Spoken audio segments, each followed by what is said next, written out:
Assalamualaikum warahmatullahi wabarakatuh. Salam sejahtera buat kita semua. Pertama-tama terima kasih Pak Wagub sudah mendampingi. Jadi hari ini kita mau berdiskusi. Saya mau mendengar semua permasalahan yang sedang dihadapi dan apa solusi usulan dari Bapak Ibu sekalian untuk kami Pemprov sebagai pengambil kebijakan bisa menyediakan fasilitas yang lebih baik untuk bisa meningkatkan pendapatan dan nilai tukar dari para petani dan para penjual ikan. Saya memberikan waktu dan kesempatan masing-masing kelompok boleh berbicara singkat padat jelas. Langsung aja ke inti permasalahannya. Mike silahkan panitia, terima kasih. Saya tadi sampaikan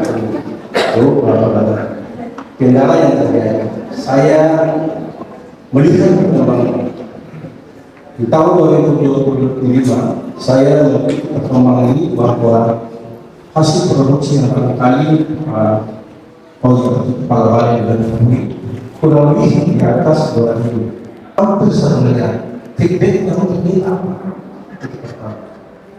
Yang kedua, pelayanan itu poster yang sebutkan kemarin kalau terjadi itu ada rehab. Terjadi pelayanan ini terjadi overproduksi, Ibu. Overproduksi saya melihat kapal itu kurang lebih hampir 3 hari tidak menemukan ikan. Justru karena itu saya memohon kepada Ibu Guru dan waktu beserta sekretaris dan kepala dinas perikanan provinsi Maluku Utara, kiranya daerah-daerah ini diperlukan di tempat poster. Oke. Terima kasih Pak. Saya catat ya. Jelasin ya, pekerjaannya apa? Nelayan, punya kapal berapa GT gitu ya. Langsung aja, nggak usah yang terhormat lagi. Langsung aja intinya. Begini, kami nelayan juga bersuara banyak sekali. Bukan berarti bahwa ini nelayan bicara nelayan sendiri bicara banyak kesalahan, ya kan sangat peninjau, banyak persoalan kelompok. Kan kelompok ini kan kita kan tetap bayar fee, kan? Izinnya dari provinsi kalau seandainya kita sendiri, maka otomatis oke lah kita tahu mereka itu berusaha, kita juga berusaha. Tetapi minimal standar adanya fee itu kan terlalu tinggi dalam prosesnya 10%, potoknya tinggal 5%, kan bisa saling apa namanya? Siapa yang kasih fee ini? Ya, ketentuannya kelompoknya itu sendiri kan mereka punya hukum. Rompon ini siapa yang punya? Pemprov? Perusahaan yang lain bukan Pemprov. Oh, swasta? Ya, pada saat itu tuh Pemprov udah pikat, tapi kan tidak ada pengawasan dalam arti tidak ada orang yang jaga hukum atau hukum tidak putus. Sampai sekarang tidak ada hukumnya Pemprov. Yang sekarang perusahaan kecil atau perusahaan besar punya. Yang dari atas 12 miliar itu lah perusahaan besar dari 12 miliar adalah perusahaan yang ada di hutan di kita. Itu yang jadi persoalan pertama. Yang kedua. Bentar, fee-nya itu berapa persen? 10%, Bu. 10% dari kalau dia satu ton, maka otomatis banyak amat. Bikin regulasi, cek daerah lain bagaimana. Oke, lanjut. Yang dengan persoalan apa namanya BBM tadi yang disampaikan tadi. Kalau seandainya kapal yang 37 GT, saya juga bertanya dulu, yang kapal yang 37 GT ini kan tidak dapat BBM subsidi. Yang jadi persoalan sekarang, kita kan bayar BNPB, bayar ke negara, kan kita bayar ke negara, nggak ada yang bayar ke negara, kita bayar ke negara. Oh, kita kan tidak lari dari regulasi yang ada, kita tidak akan lari dari apa namanya izin provinsi, izin pusat. Kita tetap ada izin pusat minimal BNPB harus turun, kan seperti itu, supaya agar kita punya kos perubahan itu sedikit. Kalau tidak kita untung. Kami mungkin sekali, tapi kami paksa karena kita bersama di sini. Jadi sehingga anggap bahwa kita kali berubah. Jadi maksudnya Bapak mau turunin GT-nya ya, atau? Dia tingkat minatnya bentuk dari pemerintah pusat. Dia punya standar, dia dengan kapal yang 30 GT tidak sesuai dengan standarnya. Kalau kita enggak, tidak sesuai. Karena kita standarkan kapal itu di antara kapal 30 GT itu kapal yang paling terkecil. Entah persoalannya seperti apa, kita nggak tahu. Tetapi minimal dengan adanya kita yang besar ini, kita juga merasa dalam apa tekan dilaporkan kalau Bapak tidak bisa dapat BBM subsidi. Iya, karena Berarti GT-nya Bapak harus diturunkan. iya, tapi minimal kita tidak lari dari edukasinya mereka. Kita tidak akan bayar BNPB tadi. Gitu. Iya, walaupun beli BBM subsidi pun tetap bayar pajak BBM. Iya. Hanya sekarang kapal Bapak kalau speknya di atas 30 ton, bahkan 30 ton pun sudah tidak boleh ya. Harus 29 ton yang boleh memakai BBM subsidi. Aturan dari pemerintah pusatnya begitu. Sampai 30 atau di bawah 30? Oh, sampai 30, ya. Ya kita mau tuh hanya 30 aja standarnya. Iya, berarti yang 37 tonnya harus direvisi. Ya. Gitu ya. Ya bukan kami nelayan itu menghadapi itu kami sudah kaki dan tangan tidak menyampai di kementerian. Ya. Kami mohon kepada ibu yang kami nelayan dan nelayan orang lain yang menjadi kapal yang terjadi di tempat itu. Oke. Itu saja yang saya Ya. sampaikan. Terima kasih.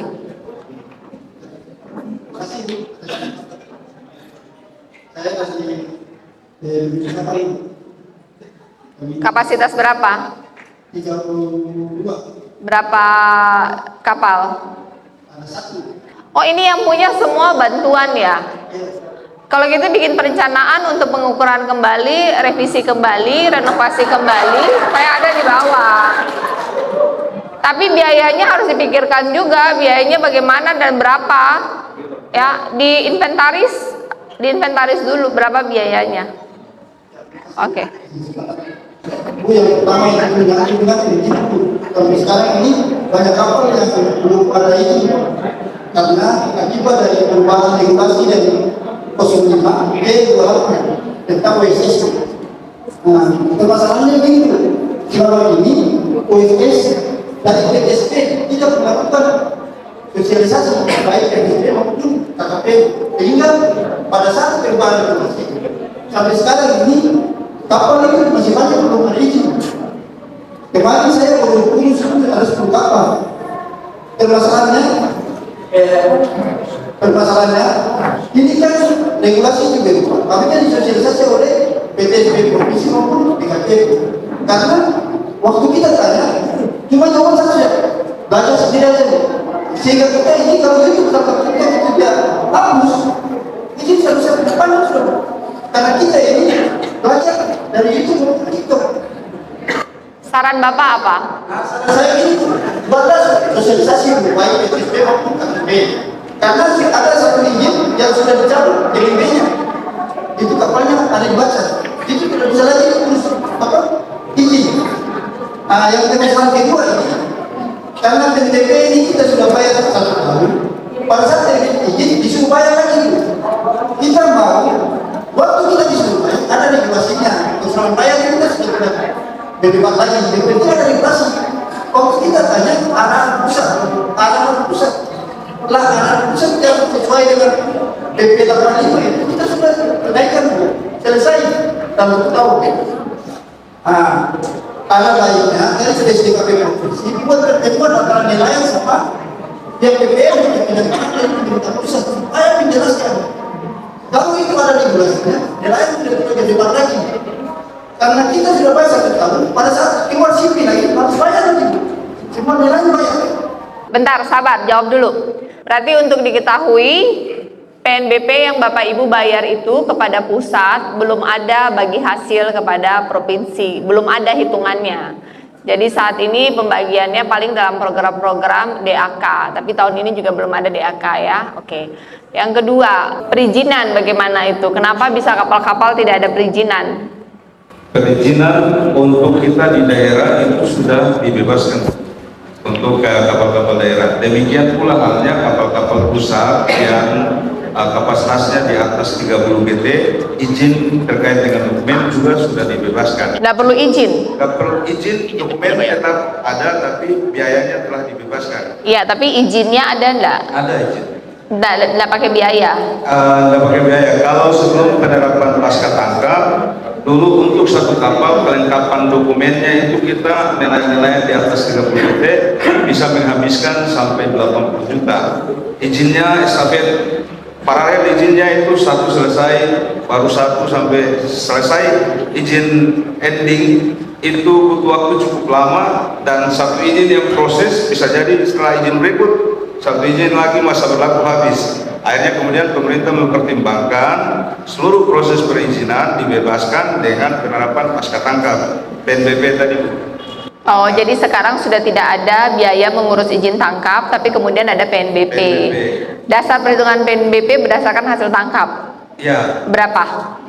Kalau saat ini itu penetapannya 9.500 per kilogram dikalikan dengan 5% untuk PNBP-nya. Yang kami tawarkan ke pemerintah pusat bahwa oke, penerapan PNBP bisa diberlakukan, tetapi pendekatannya harus neto, jangan bruto. Kalau pendekatannya bruto, logikanya satu ekor ikan yang ditangkap oleh nelayan kita, include dengan timbangan, itu sudah kena pungutan. Bagaimana kemudian kalau nelayannya merugi? Jadi sekarang realisasi perhitungan PNBP itu contoh cakalang. Cakalang sekarang jual harga berapa per kilo?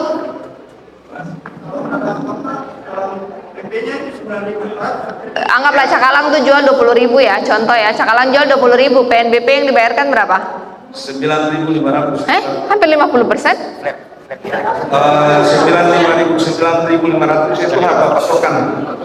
Harga patokan, jadi misalnya ikan itu kalau harganya fluktuatif, anggaplah ini di harga 20.000 ini. ya tetap harga patokan kita 9.500 Kali 5%. Oh, jadi yang dibayar hanya 450 rupiah lah. Ya, 450 per kilo. per kilogram. Ya oke lah. Kan? PNBP itu semacam binatang celana. Kenapa saya katakan demikian? Karena dia tidak memandang dulu. Yang mana saya kasih contoh, orang yang menjual kepala itu dengan 1 kilo ratusan ribu, pungutan PNBP-nya kecil, 0,5%. Kita bukan perusahaan, kita masyarakat kecil. Bahkan kami menerima kapal bantuan dari negara lewat DKP provinsi. Kenapa regulasi itu hadir? Yang mana mengurai kita pun mempermasalahkan, bukan menambah beban. Saya kasih contoh, PNBP yang awalnya cuma 0,5%, yang mana izin kapalnya regulasinya belum PP 85 itu dari tahun 2014 sampai tahun 2022 atau 2021, kapal 30 GP itu bayar 35 juta sekian. Yang mana PP 85 lahir dari pusat sampai daerah, kasih manis sebelah, kasih buku yang sebelah. Oke, apa saya katakan demikian? Bilang murah Pak, kalau Bapak terlalu lalu terhadap dinamika. Padahal orang yang punya pemahaman sudah kalkulasi memang. Kalau 5% kali 1 ton 400.000 sekian. Kalau kali banyak, otomatis banyak. Saya kasih contoh, 35 juta. Bahkan kapal kami sekarang ini dari tahun 2023 sampai sekarang ada yang 60 juta, ada yang 100 juta lebih. Kalau bikin perbandingan, ada 2 kali lipat, ada 3 kali lipat. Berarti lebih mahal. Bukan PP 85 datang ini, dia membantu kita untuk mengurangi kita punya bayar sipil. Tapi tidak ibu, dia tidak sama. Terus yang berikut, kalau boleh menyangkut BBM tadi, BPH Migas, kalau ada regulasi kayak begitu, jangan kasih hadir, minta maaf ya, ada HNS di sini. Jangan mereka yang mewakili. Panggillah kita, supaya mereka tahu, kita rasa, kita tahu, kita sampaikan.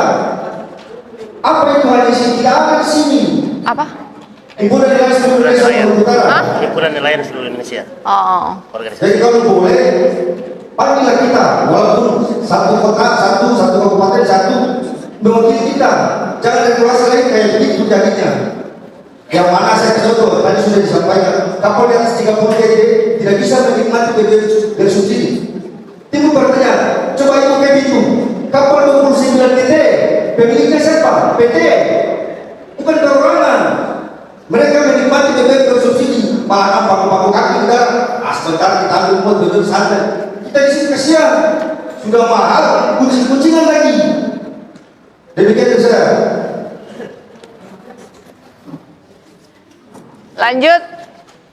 Bu, yang mau saya sampaikan ini terkait kita penyuluh periklanan ini secara administrasi kita memfasilitasi semua pelaku utama atau nelayan di kabupaten kota, semua kabupaten kota, provinsi Maluku Utara, semuanya itu ada penyuluh. Jadi saya mau saran, bukan saran sih, masukan buat ibu. Mungkin itu belum kita belum mengenal, belum berikan atau memperjelas pekerjaan kami. Jadi yang saya mau sampaikan bahwa kita mendampingi pelaku utama atau nelayan ini dalam segala aspek, yaitu salah satunya bantuan pemerintah, ada akses teknologi, ada bantuan akses informasi dan teknologi, terus pasar, terus perizinan, terus pendampingan kelompok yang berhubungan dengan nelayan. Terus yang saya untuk masukkan buat ibu, mungkin kedepannya Bu, selama ini kan untuk bantuan sudah dari Desember sampai Januari ini, bantuan dari pemerintah kota khususnya Provinsi Maluku Utara menyerahkan bantuan kalau bisa berkoordinasi dengan penyuluh, karena setiap kecamatan atau kelurahan itu ada penyuluh yang benar-benar kita sampingkannya dari yang dulu. Jadi kita maunya supaya kepala dinas. Oke, intinya koordinasi kan? Iya. Apalagi? Koordinasi. Selain koordinasi apa lagi? Ini Bu, permasalahan yang di lapangan bahwa jangan hanya kami atau di atas 30 detik, tapi di bawah. Intinya koordinasi semua. Iya. Oke.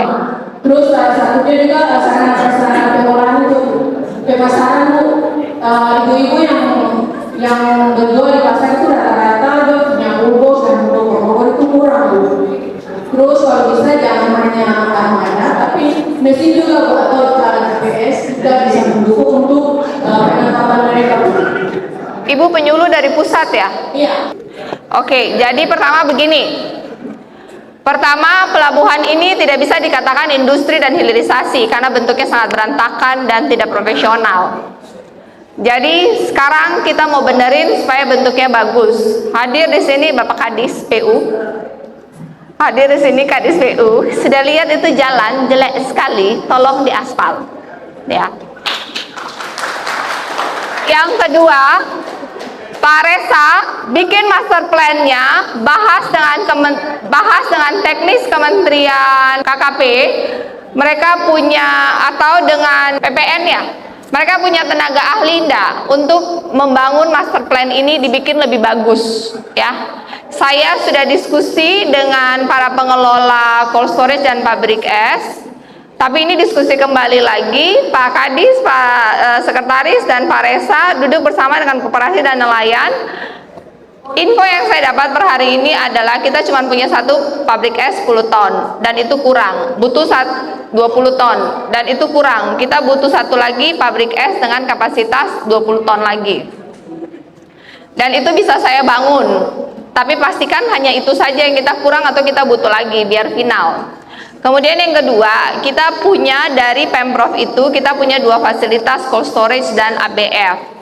Yang kita baru renovasi itu sudah ada 2 ABF masing-masing 4 ton dan cold storage 100 ton. Hanya saja koperasi yang mengelolanya itu tidak maksimal di masa lalu. Alasannya karena mesinnya rusak. Sekarang kan mesinnya baru. Jadi duduk bersama dengan koperasi, saya kasih kesempatan 6 bulan. Pertama, dia harus beli tunai kepada nelayan. Mampu tidak? Kedua, dia harus ada target tertentu, mampu atau tidak. Kalau dia tidak mampu, maka setelah 6 bulan kita akan review pengelola baru. Setuju tidak? Ya. Dan yang kedua, kita perlu, ini berdasarkan hasil survei saya, infonya kita masih butuh satu lagi, kita masih butuh 2 ABF lagi masing-masing 4 ton dengan cold storage 100 ton. Karena katanya ketika puncak, ketika lagi rame, itu kapal bisa antri sampai 1 minggu hanya untuk bongkar. Benar tidak? Ya. Tetapi ini semua bisa terjadi hanya dengan 2 catatan, yaitu satu, itu warung atau rumah yang ada di tengah-tengah yang tadi kata Bapak itu dirayu untuk dia mau jual. Kalau dia tidak mau jual itu, kita tidak punya lahan untuk bangun ABF, pabrik es baru, ABF 2 baru, dan cold storage baru. Opsi kedua, kalau dia sampai tidak mau jual, maka dengan disayangkan ruko ini harus dibongkar. Cuman kan sayang ya. Atau Pak Resa bahas dengan mereka di sana, tenaga teknisnya, kira-kira apalagi yang bisa dibongkar untuk bisa dibangun. Paling gampang adalah jika bulan ini, minggu ini yang itu mau jual, maka tahun ini pun saya bisa bangun satu pabrik es 20 ton, 2 BF 4 ton masing-masing, dan cold storage 100 ton. Jadi coba itu rembukan bersama lalu rayu dia untuk jual. Setuju?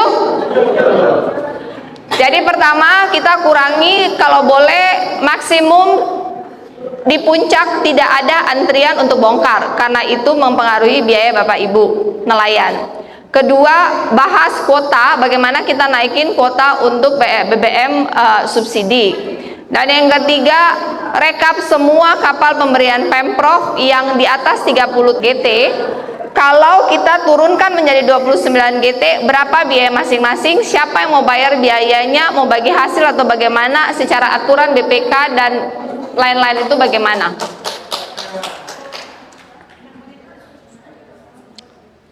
Dan kemudian semua masukan yang berhubungan dengan BNBP dirumuskan, meeting dengan perwakilan KKP yang ada di sini, dan nanti saya akan komunikasi dengan Pak Menteri, putuskan waktu duduk di sini dengan PTSP, perwakilan KKP dan dari perikanan untuk membantu semua izin-izin kapal, dan dilakukan rutin antara mau 3 bulan sekali atau 6 bulan sekali, terserah. Jadi yang saya janjikan ini bisa terjadi jika yang punya tanah itu dia mau berbesar hati untuk menjual. Kita sudah appraisal, harga sudah kita tawarkan, tinggal yang bersangkutan mau atau tidak. Kompensasinya jika pindah, saya akan bantu bangunkan kembali di tanah yang baru mereka. Ya, oke. Ibu ini mengatakan begini saja, nelayan ini kalau bicara, jadi itu bilang kalau nelayan pulang aja kali 500 kilo, kalau boleh ibu itu usaha saya gratis. Apa? Nggak usah kena Karena 500 kilo itu tidak cukup sudah, tapi mungkin tetap saya penjagaan. Jadi kalau boleh kita kan nelayan kita kan kita nelayan. Gimana kalau sudah kita nelayan rugi? Mana kok nelayan ada banyak tuh pemerintah? Gimana kapan nelayan itu sejarah? Ini apa? Karena ini nelayan kan kalau nyawa di laut bertani untuk hidup. Tapi kadang banyak sekali. Banyak itu banyak. Itu nelayan sejarah. Nelayan dikaya. Semua ini banyak semua. Karena nelayan itu jangan jawab. Lakukan begini. Karena banyak semua. Kalau ibu boleh usahakan saya di bawah 500 dulu, terus saya itu 5% itu banyak orang di lain karena itu Setuju, saya sangat setuju dengan logika Ibu bahwa tugas dari pemerintah adalah mensejahterakan nelayan. Gini, Pak Resa dan sekretaris, kumpul semua nelayan ini yang ada di Dupa-Dupa. Lihat dong punya catatan laporan keuangan. 1 tahun itu 3 tahun terakhir lah. 3 tahun terakhir omsetnya itu berapa? Berapa ton? Berapa rupiah? Buang BBM berapa? Buang umpan berapa? Buang es berapa? Buang PNBP berapa? Dorang bisa bersih berapa? Dari hasil hitungan itu baru kita bisa diskusi dengan kementerian bahwa mau bilang sengsara rugi kan nggak bisa bilang, harus lihat angka ya. Minimal perwakilan dari berapa ada kapal di sini? Kapal 30 GT ada berapa? Berapa? 48 ya.